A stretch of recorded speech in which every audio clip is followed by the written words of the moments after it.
ship's engine A Class hummed with a 12 steady rhythm, Deathworld. a sound that seemed to vibrate through the very bones of the vessel. It was a sound that brought comfort to the crew, a reminder of their journey's purpose. For the students aboard the interstellar research vessel Cathalis Venture, this was no ordinary expedition.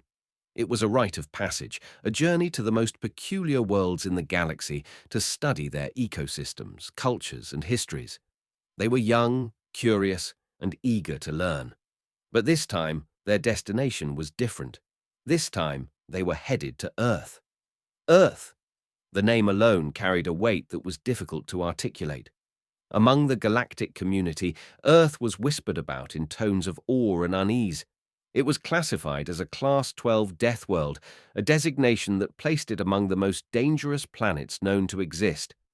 Yet, despite its reputation, or perhaps because of it, Earth was also a source of endless fascination. It was the cradle of humanity, a species that had not only survived, but thrived on a world that seemed determined to kill them at every turn. The students had heard the stories, of course. Everyone had. Stories of predators with teeth like daggers, of weather systems that could obliterate entire cities, of microscopic organisms that could bring down the mightiest of beings. But stories were just that. Stories. The students were scientists, after all, and they prided themselves on their rationality. They were here to observe, to study, to understand. The ship's descent through Earth's atmosphere was smoother than expected, though the turbulence was enough to make a few of the younger students clutch their seats with nervous energy. The planet's surface unfolded beneath them, a patchwork of greens, blues, and browns that seemed almost serene from this altitude. Their landing site was a remote research station, nestled in the heart of a dense rainforest.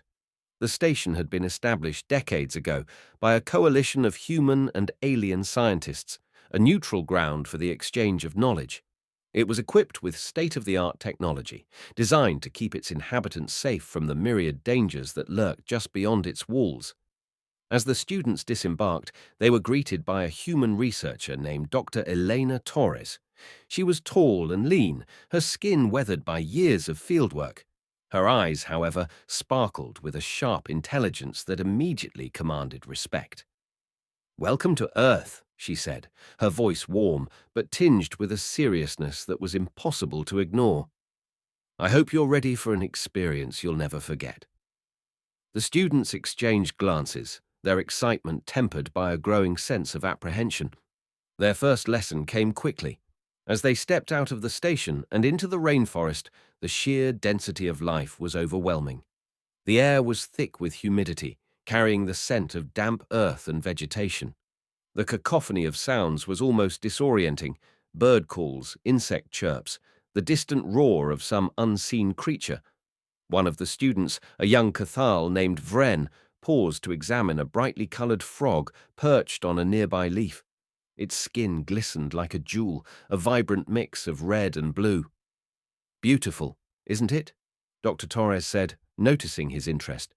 "That's a poison dart frog. Its skin secretes a toxin potent enough to kill a dozen of you with just a touch." Vren recoiled, his fascination quickly replaced by caution. "That's Earth for you," Dr. Torres continued. "Everything here is beautiful, and everything here can kill you." The students quickly learned that this was no exaggeration. Over the next few days, they were introduced to the planet's flora and fauna, each more astonishing and more lethal than the last. They marveled at the resilience of the humans who had adapted to such a hostile environment. But it wasn't just the wildlife that made Earth a death world. The planet itself seemed to be alive, its very elements conspiring against its inhabitants. The students experienced their first Earth storm on their third night. The sky turned an ominous shade of grey, and the air grew heavy with electricity. When the rain came, it was as if the heavens had opened, unleashing a torrent that drowned out all other sounds. Lightning illuminated the sky in jagged bursts, followed by thunder that shook the ground beneath their feet. The students huddled inside the station, their faces pale with fear. Dr. Torres, however, seemed unfazed. "This is nothing," she said with a shrug. "You should see a hurricane." Despite the dangers, the students couldn't help but be captivated by Earth's raw, untamed beauty. They began to understand why humans spoke of their planet with such reverence, even as they acknowledged its perils. But it wasn't until they ventured into a human city that they truly began to grasp the essence of Earth and of humanity. The city was a sprawling metropolis, a testament to human ingenuity and resilience. Skyscrapers reached for the heavens, their glass facades reflecting the sunlight. The streets were alive with activity, a chaotic symphony of movement and sound. The students were struck by the sheer diversity of humanity. They saw people of all shapes, sizes, and colors, each with their own unique story. They saw kindness and cruelty, joy and sorrow, hope and despair. And they saw something else, something that defied explanation. It happened during a visit to a local hospital. The students were there to observe human medicine, a field that had advanced in leaps and bounds despite, or perhaps because of, the challenges posed by Earth's environment.